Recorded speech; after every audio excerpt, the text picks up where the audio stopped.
there are other companies doing that part of the market. But what we do is we kind of bring that together so we can offer a complete range of different experiences for different ability sailors that are looking for different experiences or different performance levels, from that entry level kind of starting out doing their first event to people that know this is what they like and come back year after year or do multiple events a year and know what they like. We've got the range of opportunities to keep those guys interested.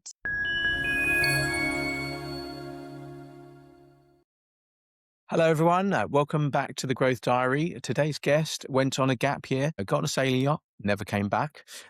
Lucy Jackson, founder of LV Yachting. Welcome to the show. Great to have you. Yeah, thank you, Keith. It's nice to be with you too. So, bit of background on you. You grew up sailing. Was that a family thing? Is that something you've always done? Yeah, kind of.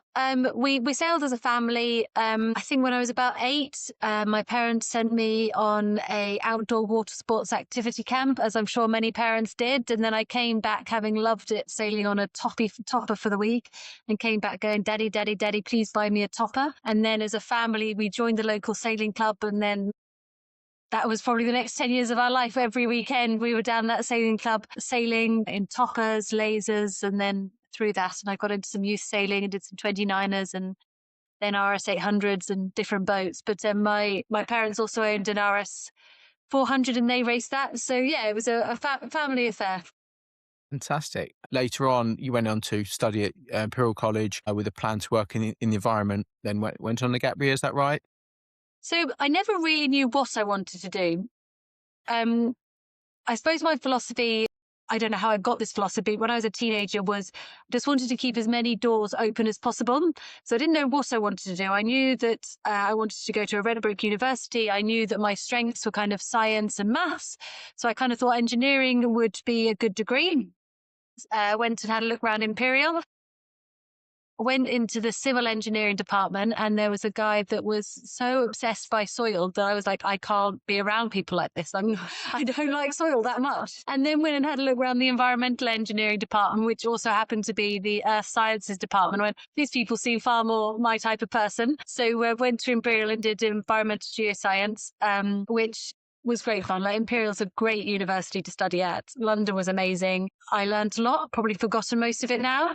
But like I said, I didn't know what I wanted to do. So when the opportunity after my degree came up to go sailing, I was like, yeah, why not? Let's do that. Kind of one thing led to the next.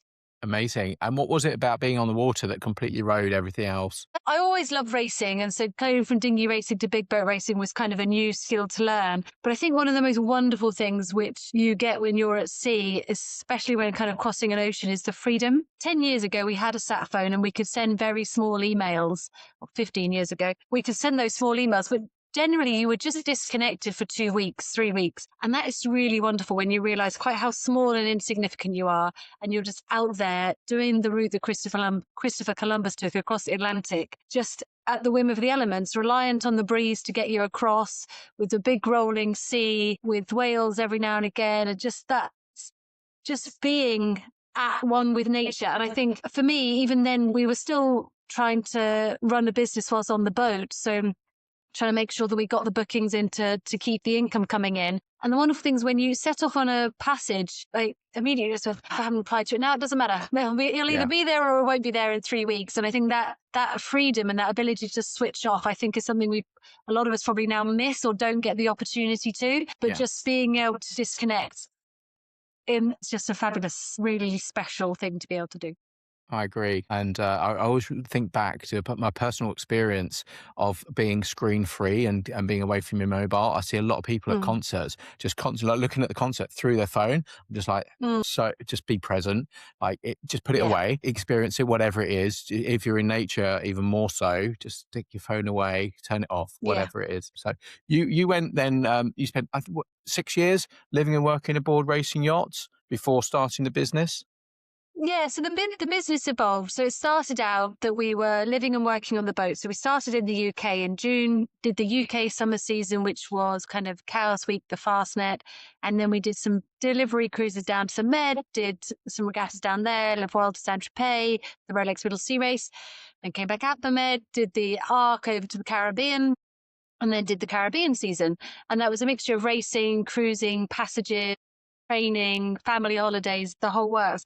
And we did that from 2009 through to 2016, and fabulous experience, but it is full on, because if you're not sailing, you're maintaining the boat. If you're not maintaining it, you're responding to emails, and it's just full on. It was a fabulous experience, and I think kind of doing that is why I am where I am now, because I really appreciate what it means to be the owner, having this really valuable asset that you want to look after and maintain, and costs vast amounts to run. But I also really understand what the charterers want in terms of being able to race that boat properly without kind of having the handbrake on half the time. So I think it was really important to kind of live and breathe it to really understand the market that we now work in. That's crucial, isn't it? Hmm. And looking at LV Yachting as a company, what you've created as a model, actually, it's really quite clever, because you work on both sides of the market. So you've got matching private yacht owners who essentially want to offset the cost to take their boat into regattas, with teams and individuals who want to race without the logistics headache. Hmm. When did you realise that that was actually a business? Well, when I sold the boats in the end of 2016, I said if I do nothing for 6 months, that's just fine, because I need to chill. I need to have some time off. But of course, that doesn't happen, because I think as soon as you stop, you have time to see what the doors are around you, what the opportunities are. And so as soon as that stopped, it was within weeks that the first owner contacted me and said, would you be interested in offering our boat for charter? And then you just realize that you have this black book, you have this network of connections.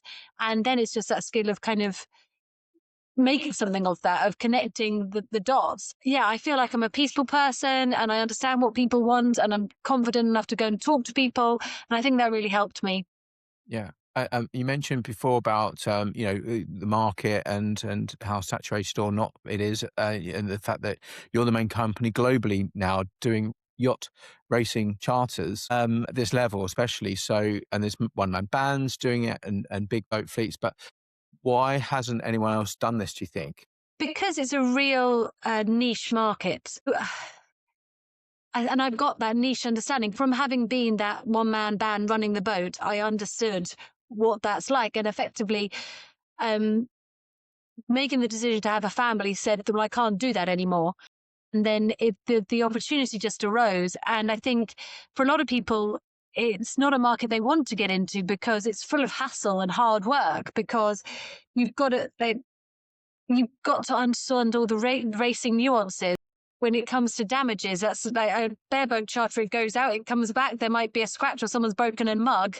Not much gets broken. Whereas if you go racing, actively you're pushing that boat in order to be able to be competitive. And so when you do that, there's more chance of things breaking. And it's as much kind of being able to look at that in a way which is kind of trying to be fair to both parties, and then having the contract in place to make sure that you can deal with that. And I think just that experience, that time evolving, has enabled us to have a really good contract and understand both parts of the market. And other people have dabbled in it, or other companies have dabbled in it, but it's a hard work. It's, if you're starting from scratch, there's an awful lot to learn.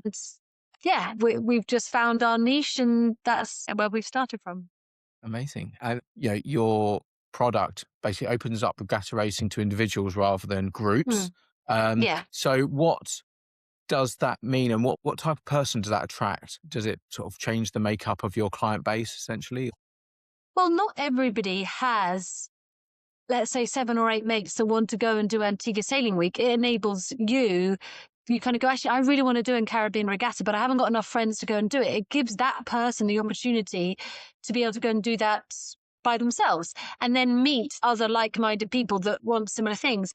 We've had crews that have started as individuals, that they've all come together having not known anybody, and now they charter boats together because they've met doing this. I think there are other companies doing that part of the market, but what we do is we kind of bring that together, so we can offer a complete range of different experiences for different ability sailors that are looking for different experiences or different performance levels, from that entry level kind of starting out doing their first event, to people that know this is what they like and come back year after year or do multiple events a year and know what they like. We've got the range of opportunities to keep those guys interested. Yeah.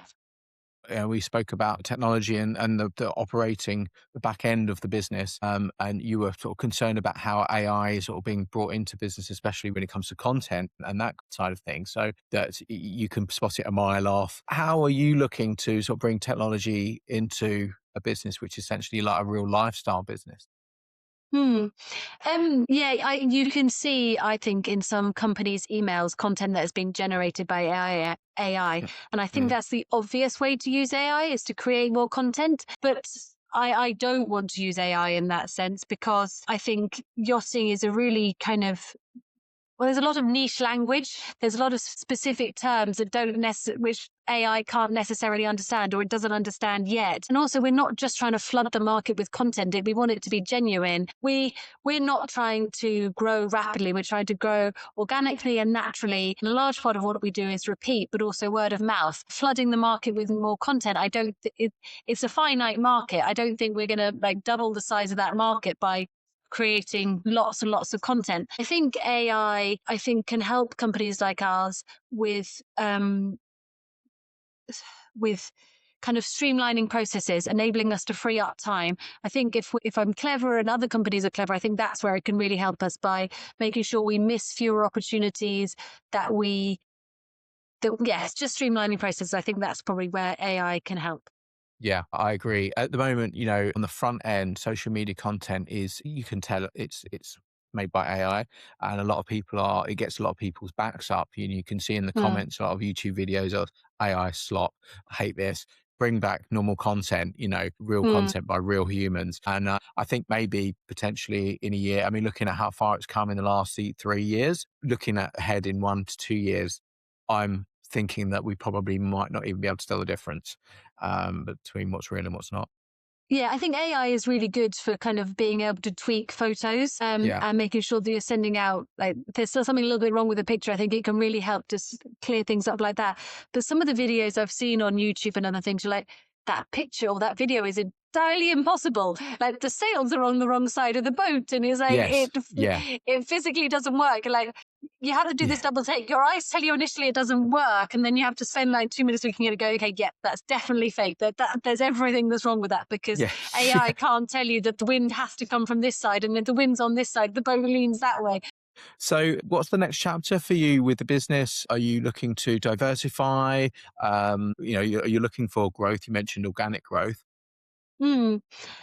Yeah, for sure. I'm driven. I never kind of want to sit back and do nothing. I'm always kind of looking for the next challenge. I'm really lucky. I've got a good team around me. Mm, And I feel we've got a strong basis to kind of keep growing. We are kind of pushing into kind of the luxury crude charter market. And again, I feel that started organically because we had an owner that chartered from us for years. And so he knew and trusted us and believed in the experience that the quality of the product we were delivering. And therefore he wanted us to list his yacht. And I think that's what we want to sell is that we're all about delivering a really good experience, both for the owner and the charterer, be that on racing yacht charter, which is really niche and really bespoke, and then taking that to making sure we can deliver the same level of product and client experience in more general cruising charter on some really, really luxury, beautiful yachts around the Med and the Caribbean. And that's just slowly growing. In some ways, it's a much more competitive market. There's some much bigger players in it, but I mm. still think we've got something to offer because racing, people that go racing still have families that they want to go and do cruising holidays with. And I think it's just understanding what they want and matching them up with the right boats. So I think that's where we're trying to grow. And we're also doing a little bit of brokerage because, again, the people that we have in our network do move from doing charter to buying a boat to selling a boat, to going back into charter, just depending on the stage of their life they're in. So we're just trying to utilize that network that we have and making sure that we're able offering services that they need. Lucy, just one final question. So, if someone's listening to this right now and they're like, right, I want to get on the water and actually race, maybe if it's the first time, they've been thinking about Cowes Week or somewhere abroad like Antigua, or one of the Caribbean regattas, what's the first thing they should do? Where should they start? Reach out because they reach out, tell us their experience, and then we can recommend things that will suit them. Be that going and doing a couple of days at Cowes Week just to kind of touch the water and see what it's like. Be that going and doing a training weekend on a small boat around the Solent. We've got different opportunities for different people's experience or what they're trying to get out of it. Somebody's desperate to go and do a tick bucket, like I want to go and do the Fastnet or a 600-mile race, or I've got a burning passion to sail across the ocean. We have the different opportunities, and we have really good crews that can really help coach people to be able to do that. To somebody that goes, I didn't realize I could do that. I've got a boat here and I want to go and do something somewhere else. So I think the first thing is just to reach out and have a conversation, and we can see what the right fit is. So to anyone listening now, today got you thinking about getting on the water, go and find LV Yachting. His details are in the description. If you'd like to get in touch with her, just reach out on the email or website. It's all there. So thank you so much for being on the Growth Diary today. Yeah, no, it's been a real pleasure. I'm happy to chat with you, Keith. Hopefully we can do it again one day.